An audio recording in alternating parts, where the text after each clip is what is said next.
Okay, so let's tackle the last characteristic of penal laws. Prospectivity. Kung tinanong kayo about prospectivity, ang sagot nyo lagi dapat, meron tayong provision. No? Article 366 of the Revised Penal Code. Yan ang basis natin. Okay? Kasi tingnan nyo, yung generality may caudal provision. Diba? Yung territoriality may caudal provision din. Yung prospectivity, meron din caudal provision. So ano yan? Felonies and misdemeanors committed prior to the effectivity of the RPC. Dagdagan na rin natin. And special penal laws. Dagdagan natin kasi hindi lang naman RPC ang criminal law sa Philippines. Shall be punished in accordance with the code, di ba? Or the acts, ibig sabihin nito yung Republic Act, no? In force at the time of their commission. In Tagalog, yung felony, no? Na nakomit bago effectivity ng law ay mapapunish lang in accordance kung ano yung enforce ng mga batas nung time na kinumit yun. Diba? So, ang kailangan makita, no, pag tinanong to sa bar nyo, no, or sa exams, ang kailangan makita talaga ng prof nyo dyan, o nung examiner, itong naka-bold letters na to, ha? Huwag nang with the order acts, with the law na lang. With the law enforced. Yan. At the time of the commission. Yan ang kailangan makita. Okay? Therefore, di ba, as a rule, penal laws cannot be given retroactive effect. Hindi pwede. Otherwise, it will violate the rule on ex post facto laws na nasa constitutional law 2. No? Ayan, no? I gave no, the definitions of ex post facto law here. No?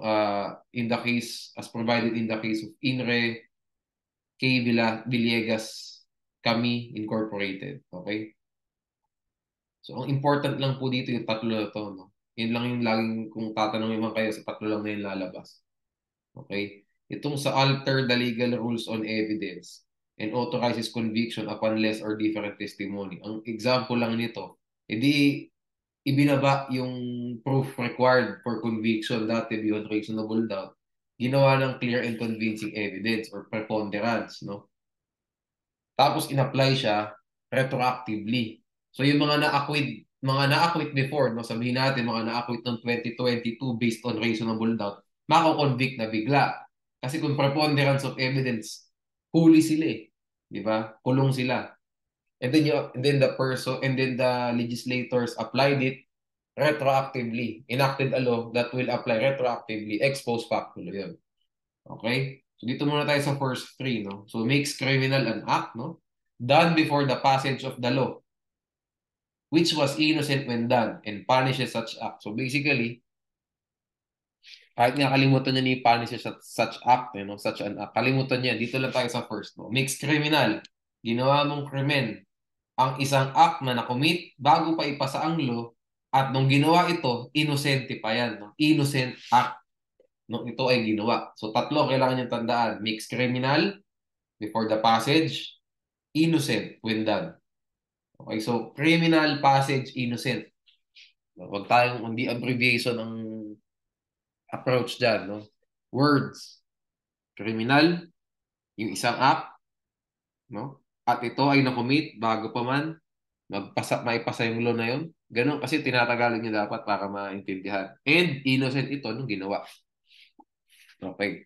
Aggravates a crime or make it greater than what it was when committed. So, mas tinaas yung aggravates a crime or makes it change the punishment. So basically parang yung 2 at saka yung 3, same sila ng import, no. Aggravates a crime, yung pangalawa naman changes the punishment and inflicts a greater punishment. O di essentially the same thing. Diba? Aggravates a crime or makes it greater than what it was when committed. O di next naman, changes the punishment and inflicts a greater punishment, diba? Than the law annexed to the crime when committed, no. So itinaas yung homicide dati reclusion temporal lang. Na-convict siya for reclusion temporal. Tapos noong 2023, nagpasa ng law, reclusion perpetua ni homicide. Tapos in-apply siya retroactively. Tandaan niyo yun, ha? Ex post facto law, ialay ko rito. There is an element of retroactivity palagi. Kasi walang problema eh. Sabi natin before, ang homicide before, noong 2022, reclusion temporal lang. Starting 2023, moving forward, no? Reclusion perpetua na siya, yun ang sinabi. Walang problema doon. Walang problema. Valid, not unconstitutional yung law. No? Valid yun. Nagiging lang pong invalid under ex post facto law kasi it applies retroactively. Yan ang tatandaan nyo. Kasi when it was committed, hindi ganun kalala yung crime or hindi sa crime at all.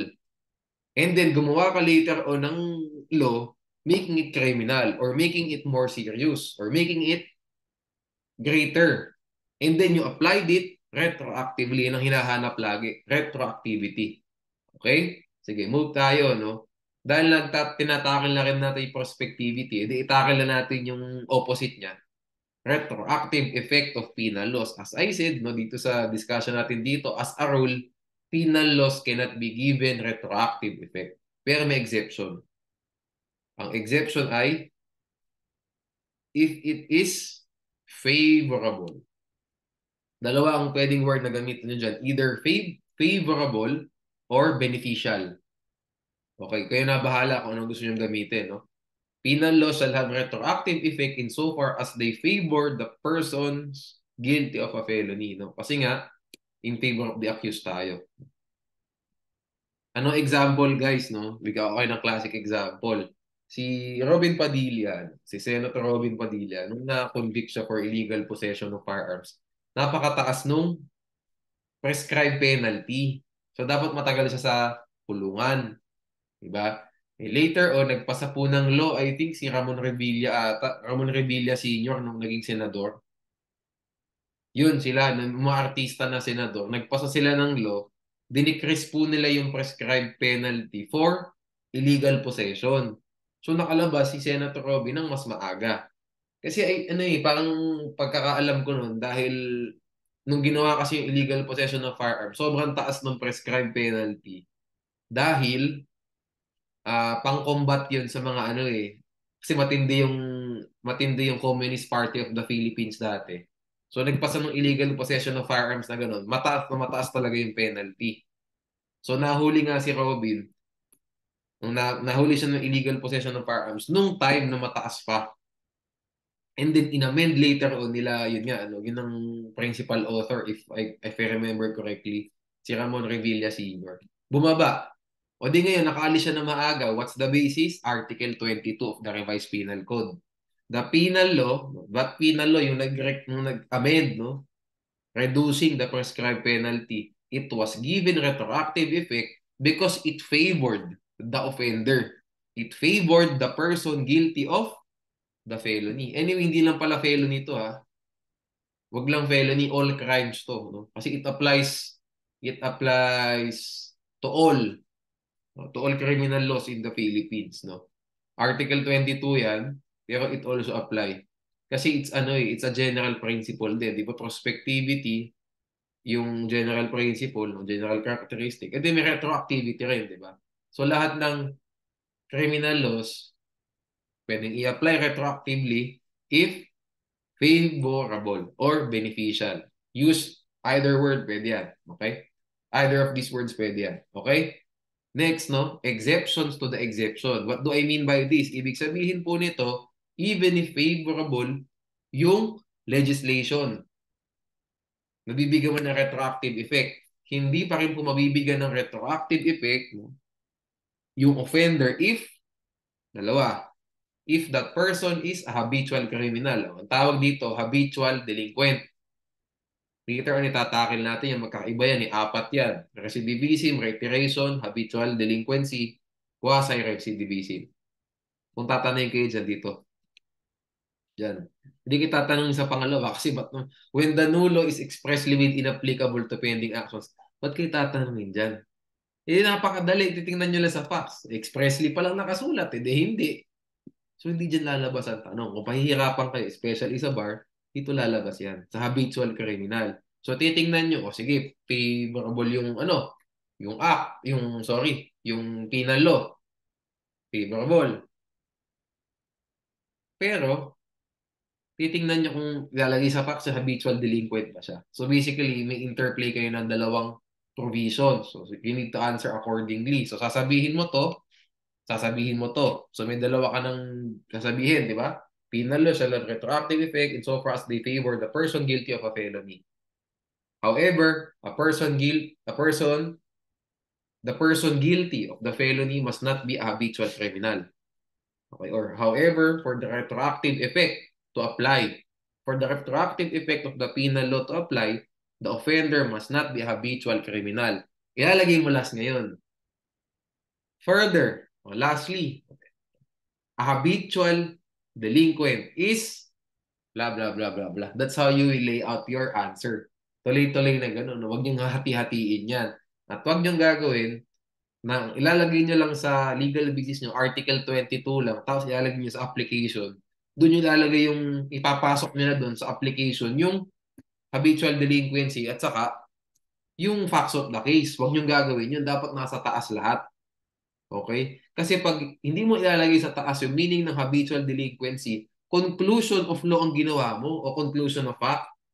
Conclusion of law and fact ang ginawa mo sa application. Paano mong nasabi na habitual delinquent wala ka naman legal basis? Mapa-partial points ka doon. Ikalaking bagay nun kung bibigyan ka ng 5, tinri ka na lang. Kasi kulang yung legal basis mo eh. Di ba? Ikaw nagmamadali yung checker. Hindi nababasahan yung application mo. Ako lang yung sinabi ng bata, 3. Kalaki ng 2 points pag nag-compound yan. Yun ang magiging difference ng 70 na grade at saka 75. So tatandaan nyo yan ha. So, halimbawa yun. May sinabi kang habitual criminal. Aba, you need to define what is a habitual criminal or what is a habitual, who is pala, what? Who is a habitual criminal? Who is a habitual delinquent? Ganun ang layout. O ito, for sentence mo, yan o first thought pala, no, dalawang sentences yan. After that, state who is habitual delinquent and then say na in this case, Mr. A is not a habitual delinquent because the crime that he committed was homicide. And homicide is not covered by the 6 crimes that may be committed by the habitual delinquent. Ano 'yon, 'di ba? Dalawang physical injury, robbery, theft, estafa, saka falsification. Walang homicide. Thus, the penal law shall be applied retroactively to him because it favors him. Simple. As 1, 2, 3. Ganon. Okay. Yan. In case a specific law provides the same shall be given retroactive effect if favorable to the accused without condition, then apply the same. Okay? So, ayan pala, no? Mas matindi pa pala, no? Special penal law sa revised penal code. Sa special penal law, pag may retroactive effect, no?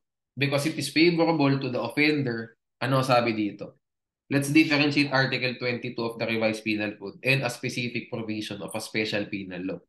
In case a specific law or a special law, pag palang specific, special law, ayan, provides that the same shall be given retroactive effect if favorable to the accused without condition. Tandaan niyo na wala pong condition. Then we apply the same. No? Regardless, no? If the offender is HD, habitual delinquent or not. Okay?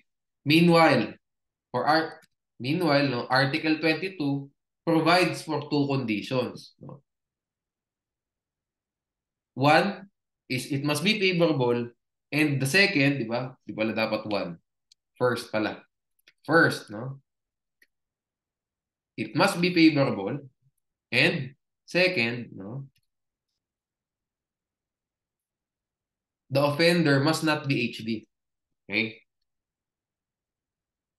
Okay, so tandaan natin yan, ha? Article 22 which provides for Article 22 provides for 2 conditions, no? First, it must be favorable, no? And second, the offender must not be a habitual delinquent. No? Okay. Saan na natin special law? Mas probable. O yan, okay na yan. Okay ha, so tandaan niyo yan ha, ang special penal law, hindi na po i-apply yung mga habitual criminal na yan. Tandaan natin kasi general characteristic to, yung pagiging yung retroactive effect na magpe-favor siya sa offender. It's a general principle eh. So dapat, pag special law, meron din. Di ba? Pero ang mas maganda sa special law, walang condition. Okay? Walang condition.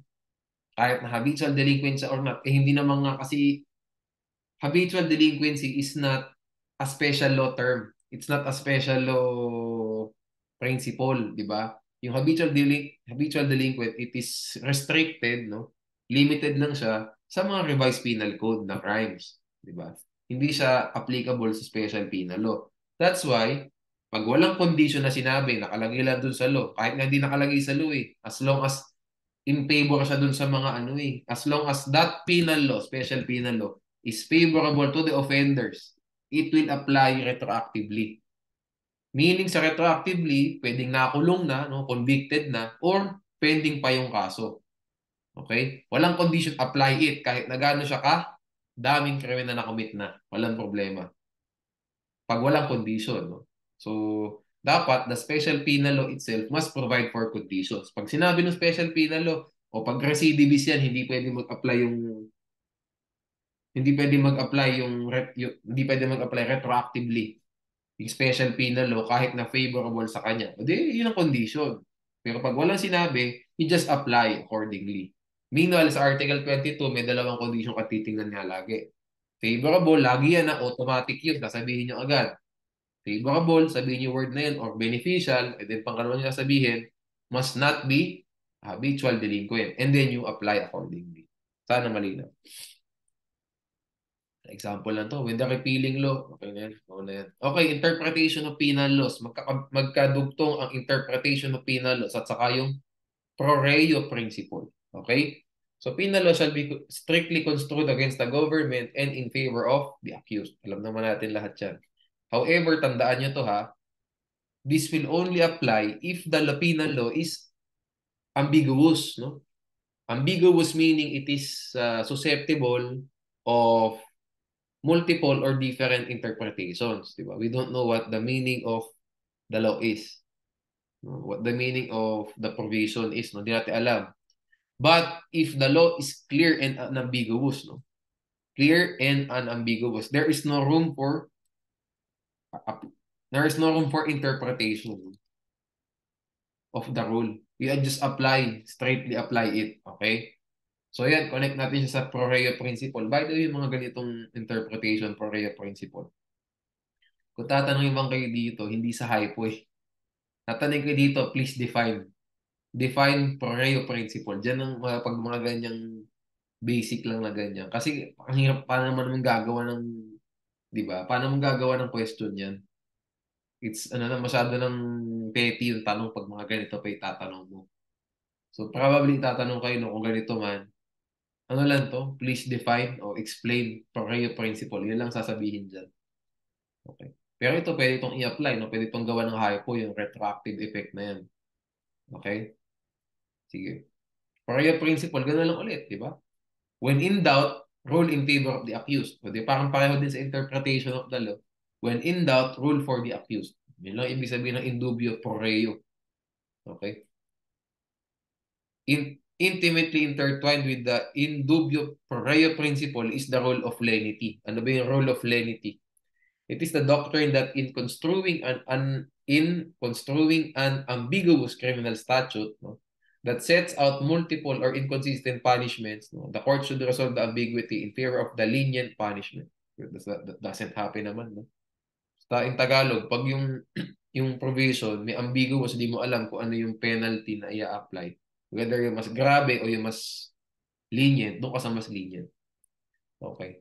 So, tandaan niyo pag lenity, as the name implies, ang kailangan makita ng examiner o ng prof nyo, dalawa, multiple punishment at saka more lenient punishment. Yan lang ang kailangan makita niyan.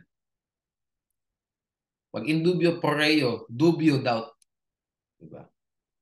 Ganun lang. Ano? Pag lenity, lenient punishment, tandaan nyo. No? Ayan, no? Mas maganda na tayo mga topics. No? Dito na tayo sa mga dolo culpa. Okay? So, dolo, ayan, when the act is performed with deliberate intent, may tatlong general requisites yan, no? Elements, no? Freedom, intelligence, intent, or malice. Okay. If one requisite is absent, there is no crime. That's why, bakit po walang criminal liability ang mga insane, mga may sira sa ulo? Kasi walang intelligence. May freedom man sila, no? Palaboy-laboy sila sa kalsada, yung mga ganun, ng bato ng tao, di ba? May penalty yun, physical injuries, no? Wala silang intelligence. So there's no criminal liability. Pag freedom naman, ano example? Yung uncontrollable fear at saka irresistible force. Walang freedom. Okay? O itong intent malice naman, yan yung mga self-defense. Bakit po ang nag-self-defense walang criminal liability? Kasi may freedom man sila, may intelligence din, no? Maayos naman ang pag-iisip. Walang intent. You're just defending yourself. It's an act of self-preservation. That's why, ganun lang, ito yung pinaka-basic, no? Dito lahat na mumula ang lahat sa tatlo na yun. Okay? Dolo or malice intent, no? Dolo is not required in crimes punished by special penal laws. Alam naman na natin yan kasi criminal intent is not required for special penal laws, di ba? As a general rule. Kasi may mga special penal laws that are declared as mala in se. So, kailangan ng intent. For example, si Acharon versus People. Uulitin ko na naman yun kasi probably lalabas. Dapat may willfulness. Di ba? May willfulness yung failure to provide support. Kaya mag-support, hindi nagbibigay. Pero pag kahirapan, hindi kaya magbigay, walang crime. Kasi nga, walang malis. Hindi lang talaga, hindi kapos lang talaga. Pero pag may pera, tapos ay magbigay, doon mo ipapunish for yun nga, yung willful failure to provide support kasi malainse yun. Meanwhile, di ba, ang special penal laws in general, di ba, intent to perpetuate is necessary. Is already sufficient, di ba, for the act to be punishable by that special penal law. No? Hindi kailangan ng may malis. Basta pag inintend mo talagang gawin, o inintend mo talagang i-omit yung dapat gawin, kahit na wala kang criminal mind, penalize ka. Okay. And then yung last nga niyan, ibabalik ko ulit, ang pangatlong scenario dyan, no intent to do anything at all. Yung sinasabi ko.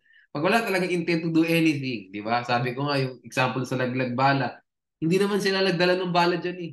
May nag-shoot ng bala dyan na di natin kilala kung sino. That's why walang criminal liability. Whether sa revised penal code, sa special penal law, wala. Kasi wala talagang intent at all. No intent to commit anything. Okay? Malinaw na yan, no? Kung for further discussion dun tayo sa first couple of videos. No? Okay. Culpa. Of course, culpa is just negligence in short. So, palitan mo lang yung third requisite ng negligence. Kasi wala namang criminal intent pag culpa. No? Pero the same thing, no? Sabihin natin, bata ang nagda-drive, no? Pinuslit yung kotse nila sa bahay nila, yung bata is 14 years old. Pinuslit, no? Nag-drive, siya lang mag-isa. Nakabangga ng tao, yung tao nagkasugat-sugat. Is there criminal liability? There's not. Sa intelligence po tayo. Same thing. Okay? Kahit na negligence yung bata at may freedom siya, nagka-drive siya mag-isa, wala pa rin pong criminal liability because there is no intelligence. Okay? Intelligence nito, ibig sabihin discernment. No? Yung the person knows how to distinguish right and wrong. Okay, yun yan. Culpa is a crime. Tandaan nyo to, no? Idler versus Honorable Judge San Pedro. Ay, Modesto San Pedro. Yes, Modesto San Pedro ata ito. I have to check. No? Tandaan natin, no? Tandaan natin, culpa is a crime itself and not merely a mode of committing a crime. Ano ba kasi, what do we mean when we say a crime in itself? What do we mean when we say that? Kasi pag sinabi mong, Modesto San Pedro, tama. Okay.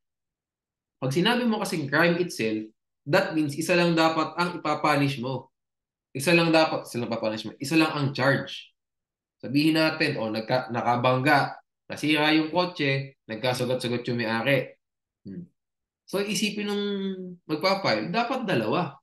May reckless imprudence, resulting to serious physical, at saka reckless imprudence, resulting to damage to property. Dapat dalawang crime. Sabi, that's wrong. Kasi, yung negligence po, ibig sabihin, the negligence is the crime. Okay? Hindi lang po mode of committing yung crime yung negligence.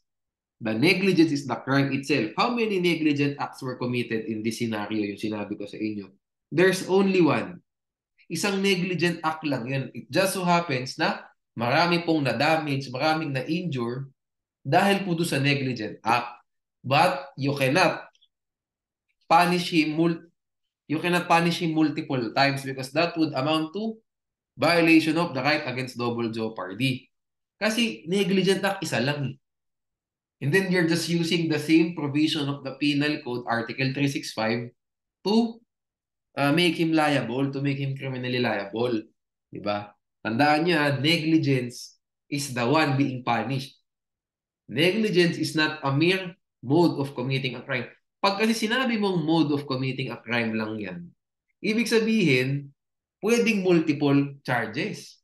Negligent, hindi naman yun yung crime itself eh. It's just a mode. Ade mode sa unang crime, yung damage to property, mode ulit sa pangalawang crime, yung serious physical injury na reckless imprudence. Kaya ang iniisip ng iba, dapat dalawa. Pero tandaan natin, sinabi na rito, no, I think may kaso rin, no, I forgot the name of the case, ni-reiterate tong Ivler. Basta tandaan nyo tong Ivler na yan, no? Negligence o culpa is a crime itself and not merely a mode of committing a crime. Yan ang lagi mo ilalagay. Pag yan nasabi mo, bibigyan ka na ng 5 points doon. Yan ang killer na ano dyan, pamatay na doctrine. Okay? The damage resulting are the mere effects of the crime committed. Okay? Pag kasi ginawa mong mode, ulitin ko, pwedeng multiple charges. Di ba? Sige.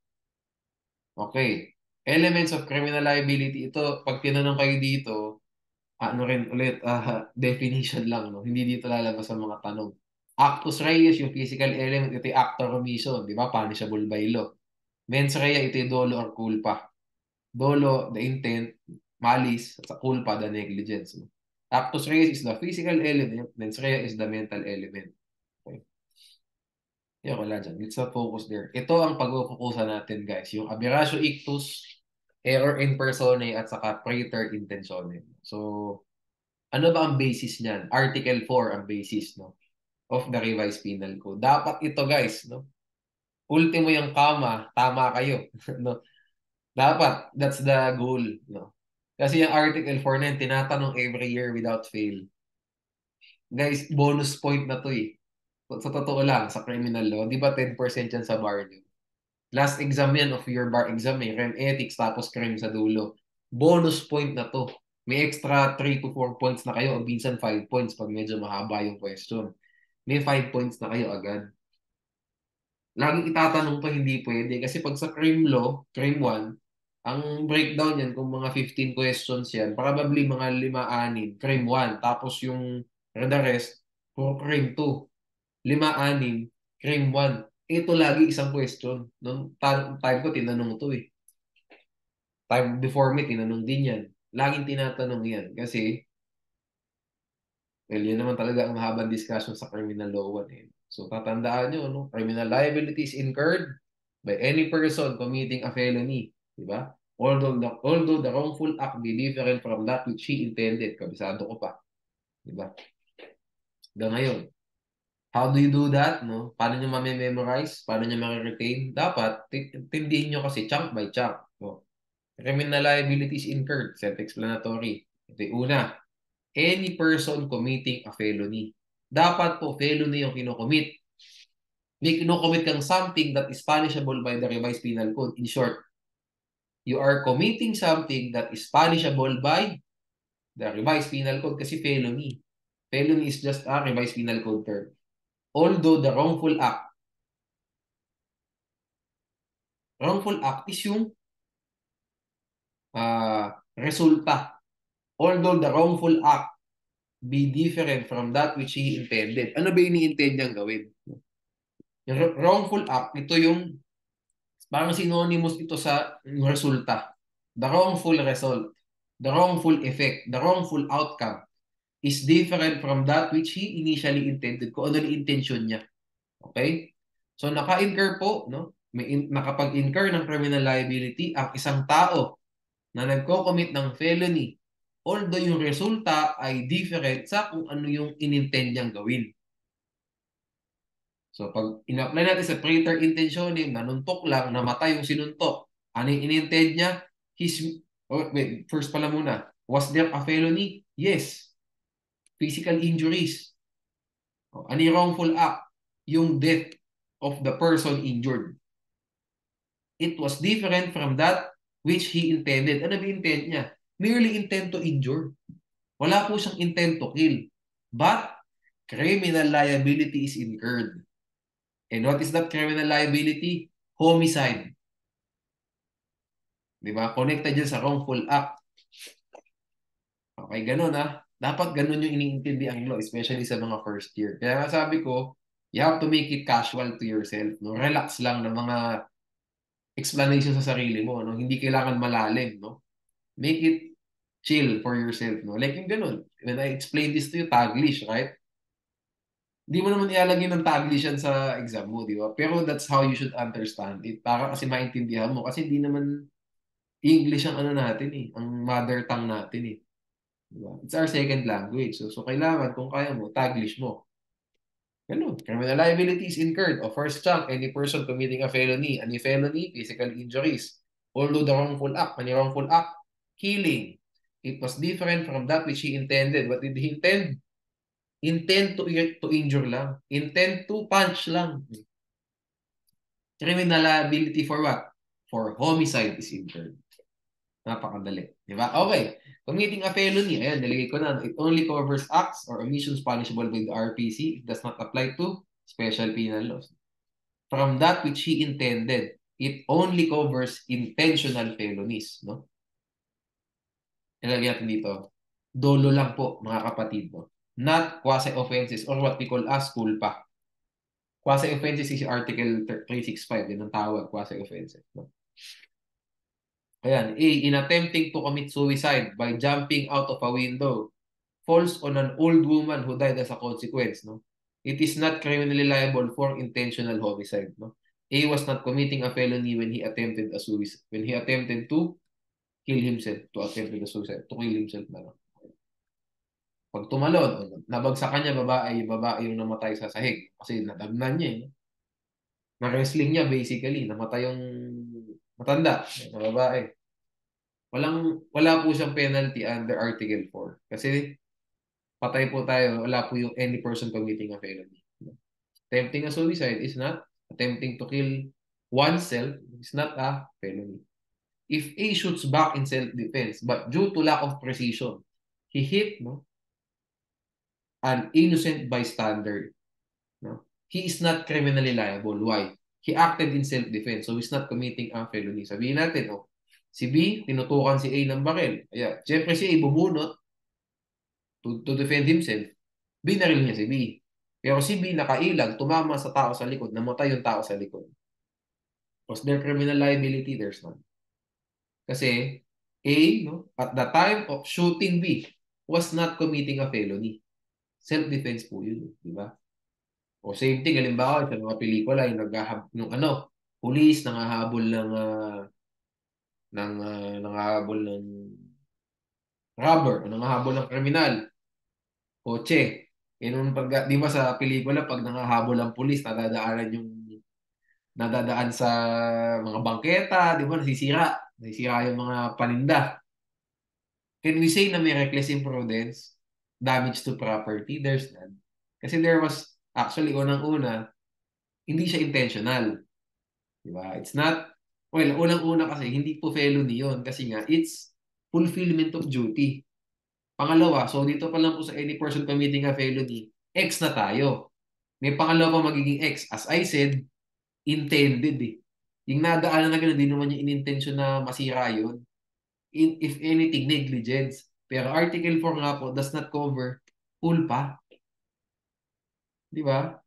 Okay, so ilalagay ko pala dito. Why? He acted in self-defense, so he was not committing a felony. Further, ayan, assuming he was committing a felony. Ay, hindi pala.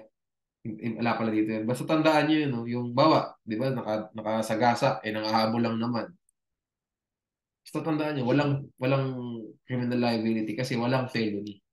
Ganun ang paghimay ng law. Diba? Yung mga word important. Each word is important, pero hindi ko sinabi na i-memorize nyo yan na criminal liability is incurred. Hindi ganun. is incurred by any person. Hindi ganun ang pag-memorize.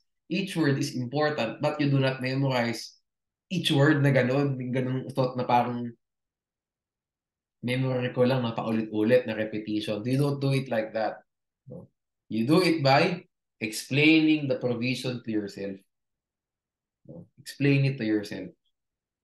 Okay? Parang make it simple to understand. Make it digestible for you. No? Kaya how do you make it digestible? Unang-una, hati-hatiin mo, di ba? Chop it to or slice it to smaller chunks, no?